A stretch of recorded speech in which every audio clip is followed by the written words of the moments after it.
Hello, good afternoon, and welcome to tdcat.com. Today I am going to delve into an area which I absolutely hate it when people delve into themselves, and yet I'm going to do the same, and I'm going to talk about rumours on a camera.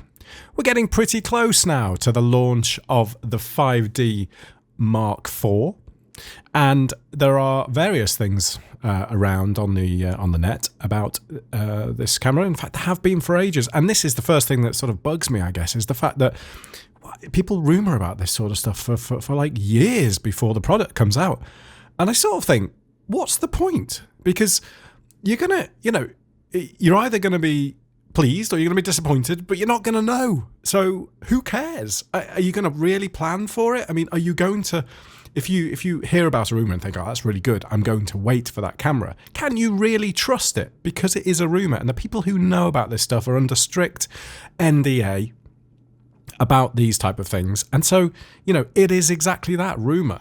And yet we do have some specs that apparently are leaked now. And that this, if you just look on the Instagram post here on my phone, this is from Camera Mayhem, and they very boldly say, here are the specs of the new Canon EOS 5D Mark IV, which will be officially announced on August the 25th, 2016. Okay, fair enough. So are these fact then? Because that certainly suggests they're fact. So let's just take a look. And I've also called up a couple of websites as well. I just literally Googled 5D Mark IV. Got a couple of websites up as well that are listing these specs. And I just wanted to kind of have a look through them. So firstly, let's take the Instagram posting here by Camera Mayhem and see what it's looking at. Okay, so AF points, 61 points. They don't specify there how many of those are kind of the detailed cross-type points, but the camera at the moment has 61 AF points. They don't actually even specify a processor here, I noticed that, because that's obviously very relevant to autofocus and being able to do that quickly. So 61 points, fair enough. So probably more of them will be cross-type, and that's depending on the lens you're using. So not a massive improvement there, I wouldn't have thought. Maybe it is to some. It very much depends on what you're doing, what you're shooting. ISO, well, realistically, 100 to 102, 400, fine. I mean, when I use the camera, I would never use it really above 3200, 6400 anyway. I would either light my scene better or I wouldn't use it for that type of stuff. I would lower the ISO and expose for longer if I was in that sort of situation, or I would light my scene better. I just don't use ISOs higher than that. Now, actually, just before I continue, I just want to say that this is just a chat about the specs. It's my view, my opinion. My opinion is as meaningless or as meaningful as anybody else's. It doesn't matter, yeah? Okay, so that's kind of like I'm just trying to reduce any sort of like, well, what the hell do you know type comments. Absolutely right. I don't know anything. This is purely based on what, I use a Mark III at the moment, and I've had it since 2013. So obviously there's questions in my mind over, well, do I fancy this new camera? Do I, is it gonna be any big improvement for me or not? And there'll be a lot of people asking that same question, but it really depends what you're doing and what you shoot and what you like shooting. Okay, let's continue. Continue shooting 7 frames a second. I think it's, what is it at the moment? 5? Doesn't bother me in the slightest. If I need a camera that does faster frame rate, I will go for a different type of camera, not a full frame SLR of this type. I don't mind. 7 frames a second for me is perfectly fine. And 5 frames a second is perfectly fine. I just don't need it any quicker. To be honest, if you do want that, you're probably better with it. Is it the 7D? Is that right? The 7? Is that the one that has the fast frame rate? I think so. Don't even know what that is. 150,000 pixel RGB and photometric sensor. Don't even know what that is, so I'm not going to comment on that. Touchscreen.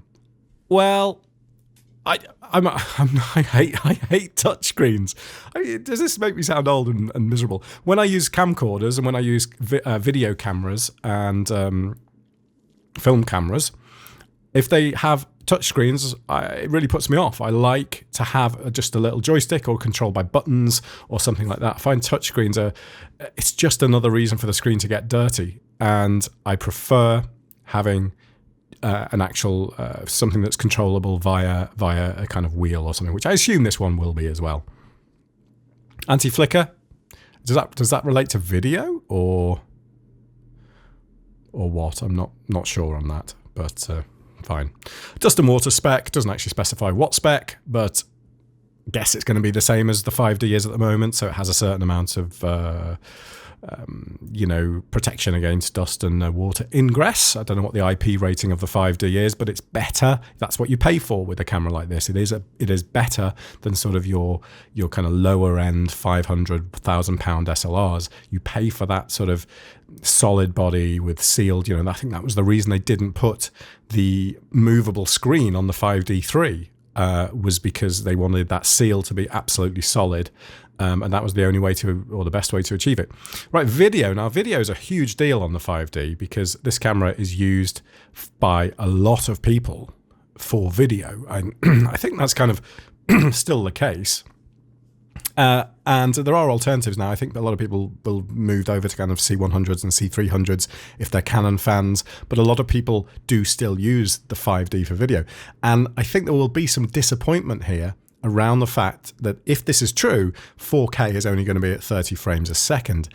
But 4K at 60 frames a second is still a big processor intensive task.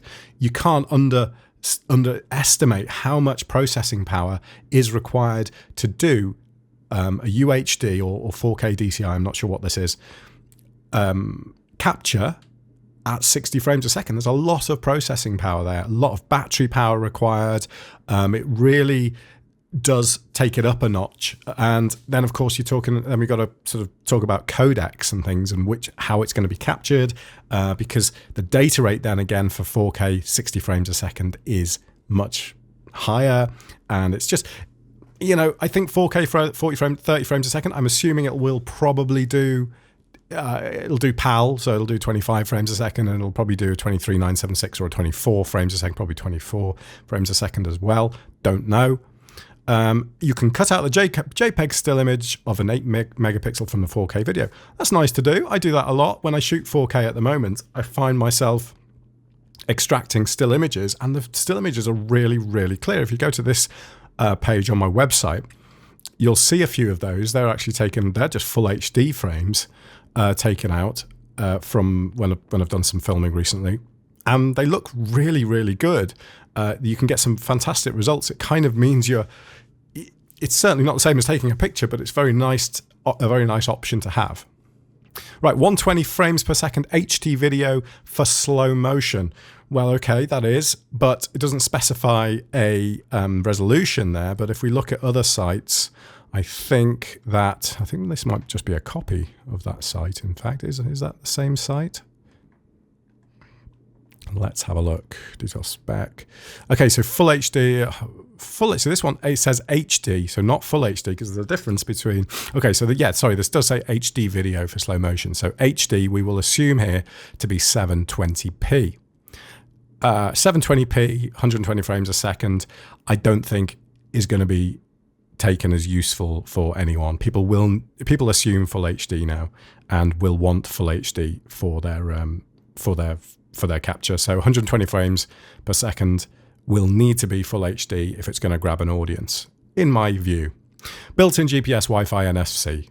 Fine, standard. Should be standard now. It's standard on Nikon stuff, has been for ages. Nice to have, as long as it's well implemented and there are good apps for it on like iPhone and Android. You can get some really good useful features over Wi-Fi. I've seen some bad implementation of Canon Wi-Fi apps, which they work, but they kind of only just work, and it just doesn't. It's not like working with a Phantom DJI drone or something like that, where the app is beautifully made around the product. This is, it's got to be good. All right, media-wise, SDXC, SD, HCSD, and Compact Flash Type 2. Now, 4K 30 frames per second. These will, of course, capture for 4K. You can do you can do 4K 60 frames a second to a compact flash. Sorry, to an SD card, but it will have to be MP4. So it will have to be H.264 codec. Probably 150, 200 megabits per second maximum speed, maximum bit rate, which means you're using a very lossy codec there. Probably don't know about the color chroma subsampling that we're talking about. No one seems to mention that actually, though I have read somewhere that there is some rumor about 422. Now, is that in this page here? So let's have a look. Is there any mention? It's all the same stuff. I think it's all from the same source, it's just copies. Okay, no, so here, this one says 4K 30 frames per second, MJPEG 422, 500 megabits per second. So I don't think that's going to be onto the SD card. That will have to be onto the CFast cards. But that doesn't actually state that, does it? Compact Flash Type 2. Is that the same as CFast? No, this one says. Not sure, actually. Someone might like to comment and say what they think on that. USB 3 HDMI, so what? Yeah, of course it would be. Nothing new there, USB 3 and HDMI. It's not even HDMI 2 specification according to that. Weight 890 grams, and that's about it, isn't it? Let's just take a quick look over at this. Interesting comments, by the way. If I open up the comments here, we got some... very typical sort of Instagram comments.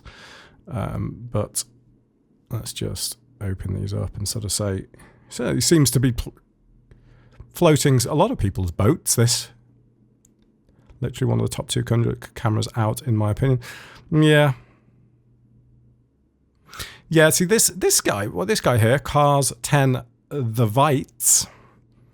I see Canon as the Apple of the camera market. They may not make revolutionary products, but sure as heck is going to be stable and work amazingly. Well, it does. I had a failure on my 5D, which I wasn't happy about, my 5D3. CPU failed on it. Just no explanation or reason given. I needed the whole CPU board replacing, cost me about £500. But as a general rule, you're right. Yeah, they do. And that is that's kind of nicer to have sometimes than just unnecessary specs that look good on paper, but that you're never going to use. You just, they'll sit on the shelf and you'll go, oh, well, my camera can do this, but you're not actually using it. And a lot of people, I think, with this sort of stuff, MJPEG, I'm not really familiar with this codec here, but I think this is, well, it's going to be 8-bit. It's going to be 8-bit, isn't it? So 422 8-bit. So you're still going to get those kind of people who want to take this out and record externally on a kind of an Atomos recorder or similar, and record in 10-bit and all that type of stuff, and have a non or a far less lossy codec. Essentially, it's not lossless, but it's visually lossless codec with complete sort of where every I forgot what it's called now. Well, we're talking about interframes and stuff like that, where every frame is its own frame, so it's a lot easier to scrub through in your timeline and things like that. Is that a time-lapse movie? Again, gimmick. Yep. Touch panel. Anything else interesting to talk about? So this one actually specifies 24 4K there, 60 frames per second, 1080. Yep, I would expect that now. And let's see. So a 30.4 megapixel. No mention of dynamic range anywhere on this. Has anyone done any tests? Does anyone know? Or is this just the fact that this is all rubbish and it's rumor? Digix 6 Plus. I thought they were higher. I thought they were on 7s now. So, in summary then, just having a look at those stats and having a look through some of the specs of the 5D Mark IV, I'm not enamored by any of it. I use a different camera to film, I don't use an SLR to film, and my 24 or 22 megapixel, no 22 isn't it, the 5D3, is totally suiting my needs at the moment. Depending on whether those specs change at all, I may be a bit interested in it, but not for the money. So that's just my opinion. I don't know what you think, but really nothing to write home about, is it? I'm not as made up as these people on this post from Camera Mayhem were. But I guess it depends whether you've got one already and whether you're using a 5D2 or whether you're in fact using a 5D. But 5D is still a wonderful camera. I look back at some 5D images that I took years and years ago, and they have really stood the test of time. The only difference is when you press the zoom button in Lightroom, it doesn't move at all because your 4K display is pretty much showing everything now. And that's about it, really. So, yeah, let me know what you think anyway. I'm interested to hear your thoughts. Just a chat about the 5D Mark IV, and thank you for watching. If you've bothered to watch all the way through this and listen to me waffling on, and subscribe if you like what we do. I will catch you soon. Bye-bye.